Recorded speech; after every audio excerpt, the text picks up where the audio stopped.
aujourd'hui, on va étudier les os du crâne avec un logiciel en 3 dimensions qui est assez sympa. Donc, pour visualiser les différents os, ça va être très pratique. On l'utilisera dans tous les autres tutos d'anatomie ASEI.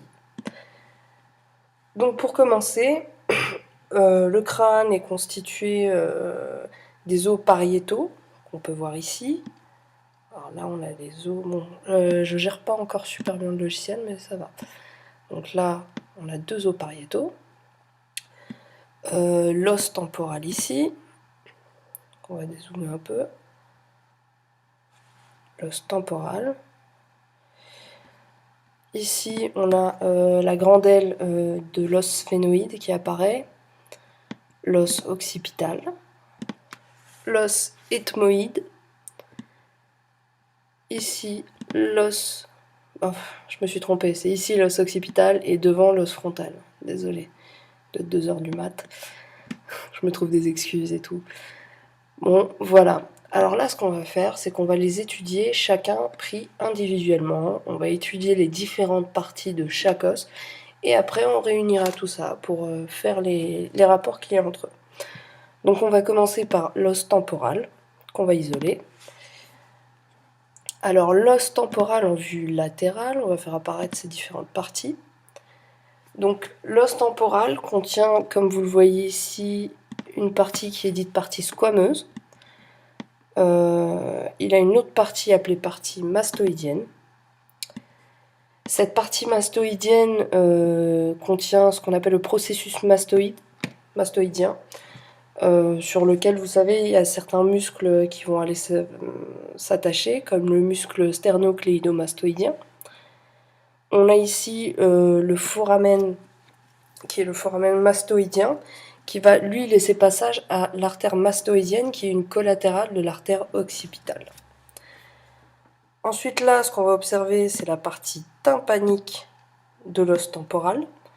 Donc la partie tympanique de l'os temporal, elle contient différents éléments. Comme vous voyez ici, on va avoir le méa acoustique externe. Donc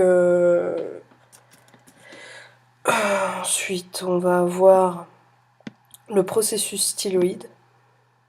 Ici, j'ai du mal à le marquer. Processus styloïde de la partie tympanique de l'os mastoïde, ça fait beaucoup. On va aussi avoir le processus zygomatique. Alors zygomatique parce que justement ce processus va aller s'accoler à l'os zygomatique. Maintenant, on va aller en vue médiale. Alors en vue médiale, là on a différentes parties. Alors 2 parties qu'on a déjà vues, qui sont la partie mastoïdienne ici, juste ici, la partie squameuse, et ici celui qu'on ne voit pas en vue latérale, c'est la partie pétreuse. Donc dans la partie pétreuse, on va avoir 2 orifices comme vous le voyez ici, et cet orifice ici représente le méa acoustique interne, et cet orifice là représente le canal carotide, par lequel va passer, comme son nom l'indique, l'artère carotide. Donc voilà pour l'os temporal. Maintenant, on va aller en arrière. Au fur et à mesure, ce que je ne vous ai pas précisé, c'est que je vais enlever l'os qu'on aura étudié. Donc voilà. Donc, vu qu'on en a un de l'autre côté, je vais l'enlever ici. Voilà. On va étudier ensuite, je me fais un kiff, je choisis. On va étudier l'os occipital. Alors, l'os occipital, on va faire apparaître ces différentes parties. L'os occipital, lui, il a aussi une partie squameuse, donc qui est cette partie bleue là. Voilà, maintenant violette. Donc voilà la partie squameuse de l'os occipital, qui forme l'arrière de la tête. Elle va s'accoler à 2 parties ici qui sont appelées les parties latérales de l'os occipital. Et en fait, ces parties latérales, elles vont former justement les parties latérales du foramen magnum que l'on voit ici. Donc ce foramen magnum, lui, il va livrer passage à différentes artères, à des éléments de la moelle. On va continuer, on va avoir ici la partie dite basilaire. Cette partie est accolée aux parties latérales. Donc les parties latérales de l'os occipital vont lier la partie basilaire et la partie squameuse. Voilà. Donc les différents foramen qu'on a là sont... J'ai oublié, désolé. Alors c'est le canal hypoglosse, d'accord, oui. En plus je l'avais marqué. Donc le canal hypoglosse, c'est par là que va passer justement le nerf hypoglosse. Donc toujours sur la partie latérale en vue inférieure, on va avoir des condyles, qui sont des condyles occipitaux, que vous voyez ici. Et ces condyles occipitaux, ils vont venir s'articuler avec les condyles de l'atlas. Voilà. Donc, il permet l'articulation de la tête. Donc, est-ce qu'on a tout vu? Est-ce qu'on a tout vu? On n'a pas tout vu. Ici, cette surface-là que vous voyez, elle va permettre la liaison avec l'os sphénoïde. D'où son nom, la surface sphéno-occipitale. Donc, voilà pour l'os occipital, si je ne me trompe pas. Reste plus rien ou pas? Reste plus rien normalement. Reste ça. Donc là c'est la suture occipito-mastoïde. Ces sutures reflètent le lien que va faire cet os avec l'os temporal. Ici c'est la suture dite lambdoïde. Cette suture va s'accoler aux os pariétaux. Donc on a plusieurs sutures, il y a la suture sagittale, la suture coronale et la suture lambdoïde. Donc lambdoïde c'est pour l'occipital, comme vous le voyez ici. Hop. Ensuite, on va passer à un autre os. Celui-là, on l'a vu, on va le dégager. Les os pariétaux. On va mettre ces différentes parties. C'est pas compliqué pour l'os pariétal. On a le corps de l'os pariétal, ici. Voilà. Il n'est pas compliqué à étudier, on l'étudie assez dans les grandes lignes, donc ce tuto est censé vous faire étudier dans les grandes lignes pour vous simplifier un peu plus vos révisions. Donc ici, on a la suture coronale, comme je vous l'ai dit au début, qui elle va aller se lier avec l'os frontal, tandis que derrière, comme je vous l'ai dit, on a la suture lambdoïde. Voilà. Et ici, c'est la suture sagittale, si j'arrive bien à cliquer, et non. Ah, je suis pas encore douée avec ça. Donc la suture sagittale, là il est content.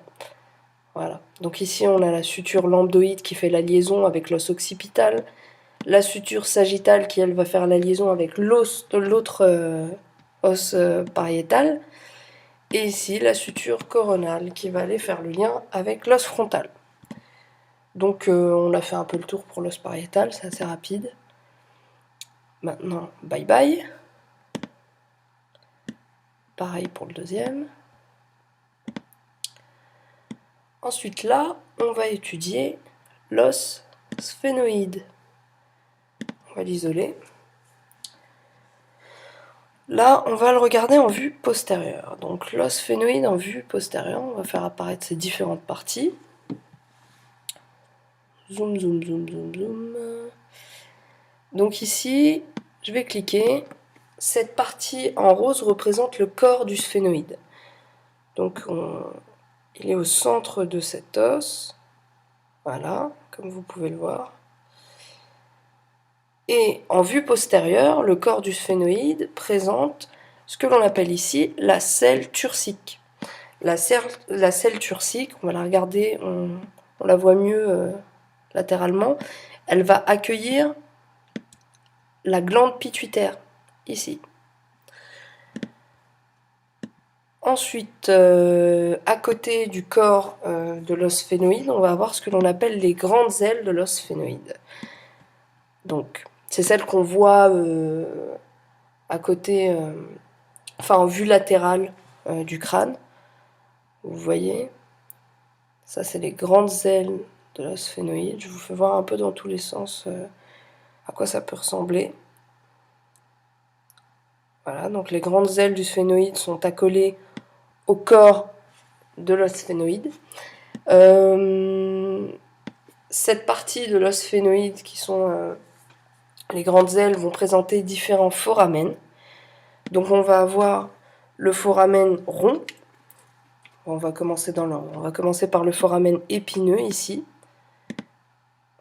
Non mais j'ai vraiment du mal. Hein. Excusez-moi, il faut zoomer un peu pour réussir à l'atteindre. Donc ici c'est le foramen épineux. Donc le foramen épineux, lui, il va laisser passage à l'artère méningée moyenne et à des branches méningées du nerf mandibulaire. Ensuite, on a ce que l'on appelle le foramen ovale. Donc ce foramen, lui, va laisser passage au nerf mandibulaire, à l'artère accessoire méningée et à une veine hémissaire. Ensuite, on a le foramen rotundum, donc le foramen rond, dans notre langue, qui lui laisse passage au nerf maxillaire. Ensuite, à la liaison du corps des grandes ailes et ici des petites ailes, on va avoir cette fissure qui est dite fissure orbitale supérieure. Et cette fissure va laisser passer la veine ophtalmique, la partie ophtalmique du nerf trijumeau. Donc voilà. Il faut se souvenir que cette fissure orbitale supérieure se retrouve à, comment dire, entre les petites ailes et délimitée par les petites ailes, grandes ailes et corps du sphénoïde. C'est bien de le savoir. Alors, on va prendre un peu de recul. Ça va pas le faire. Hein. Alors ici, on a ce que l'on appelle la suture sphéno-pétroïdale, je sais pas. Parce que en fait, j'ai appris la moitié de mon cours en anglais. Yes, I speak English, totally. Donc, cette suture, elle va réunir la partie pétreuse de l'os temporal à l'os sphénoïde. Voilà. Et ici, on l'a vu tout à l'heure avec l'os occipital, c'est la surface sphéno-occipitale. Qu'on retrouve dans l'os occipital, on le retrouve sur la partie basilaire. Qu'est-ce qu'on n'a pas encore vu? Mais ici, bien sûr, les processus ptérygoïdes, voilà, qui sont accolés au corps de l'os sphénoïde. Alors, on a une partie médiale, une lame médiale et une lame latérale à retenir. Au niveau supérieur, à la jonction entre les petites ailes du sphénoïde et le corps du sphénoïde, on va avoir le canal optique. Donc par le canal optique, on va avoir le passage de... Laissez-moi me souvenir. Alors c'est le nerf optique et l'artère ophtalmique qui vont passer par ce canal. Voilà globalement pour la face postérieure. On a tout vu. Et maintenant, on va aller voir la face antérieure. Donc au niveau de la face antérieure, on a parlé tout à l'heure de la fissure orbitale supérieure qui est ici, à la jonction entre les petites grandes ailes et le corps du sphénoïde. Je vais vous faire apparaître en rose ici le corps du sphénoïde, pour qu'on ne soit pas trop perdu. On va pousser ça ici.